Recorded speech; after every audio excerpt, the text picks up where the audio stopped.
118வது சங்கீதம் 22வது வசனம் இப்படியாக சொல்கிறது, வீடு கட்டுகிறவர்கள் ஆகாதென்று தள்ளின கல்லே மூளைக்கு தலைக்கல்லாயிற்று.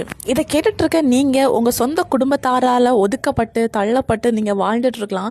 இன்னும் உங்களோட சொந்த குடும்பமே உங்களை பார்த்து சொல்லலாம், உன்னால் எந்த பிரோஜனமும் இல்லை, இன்னும் உயிரோடு இருந்து வேஸ்ட்டு அப்படின்னு எல்லாமே உங்களை பார்த்து சொல்லலாம். இன்னும் உங்களுடைய நண்பர்கள் கூட உங்களை ஒதுக்கி வைக்கலாம். ஆனால் ஏசப்பா சொல்கிறாங்க, ஒதுக்கப்பட்டு தள்ளப்பட்டு போன நீங்கள் தான் அவங்களுக்கு திரும்ப தேவைப்பட போகிறீங்க. இன்னும் நம்மள சில பேர் என்ன நினைக்கிறோம் அப்படின்னா, எனக்கு அழகு இல்லை, நான் குள்ளமாக இருக்கிறேன், என்னோட அப்பியரன்ஸ் இப்படி இருக்குது, அது மட்டும் இல்லை எனக்கு பேச தெரியாது அப்படின்னு சொல்லிட்டு நீங்கள் ஒதுங்கி போய் இருக்கலாம்.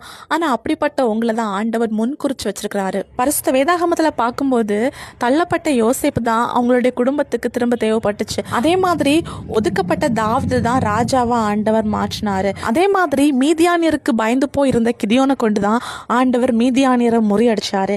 அதே மாதிரி இன்னைக்கு உங்கள் வாழ்க்கையில் கூட நீங்கள் தள்ளப்பட்டு உங்கள் குடும்ப சூழ்நிலைனால நீங்கள் ஒதுக்கப்பட்டு உங்கள் குடும்பத்தாரால் கூட நீங்கள் நிந்திக்கப்பட்டு அப்படியே ஒடுங்கி போய் நீங்கள் வாழ்ந்துட்டு இருக்கலாம். அப்படிப்பட்ட உங்களை தான் ஆண்டவர் உங்கள் வீட்டுக்கே நீங்கள் தேவைப்படுற ஒரு பாத்திரமா, ஒரு மூளைக்கெல்லாம் ஆண்டவர் மாற்ற போகிறாரு. மனுஷங்க பார்வையில் இப்போ நீங்கள் ஒன்றும் இல்லாமல் இருக்கலாம், ஆனால் ஆண்டவருடைய பார்வையில் கனம் பெற்றதுனால ஆண்டவர் உங்களை மனுஷங்களுக்கு முன்னாடி தலை உயர்த்த போகிறாரு. அவரை விசுவாசிக்கிற உங்களை ஆண்டவர் வெட்கப்படுத்த மாட்டார். தள்ளப்பட்ட நீங்கள் தான் எல்லாருக்கும் தேவைப்பட போகிறீங்க. விசுவாசிங்க, அற்புதங்களை எதிர்பாருங்க. இயேசு கிறிஸ்துவின் நாமத்தில் ஆமேன்.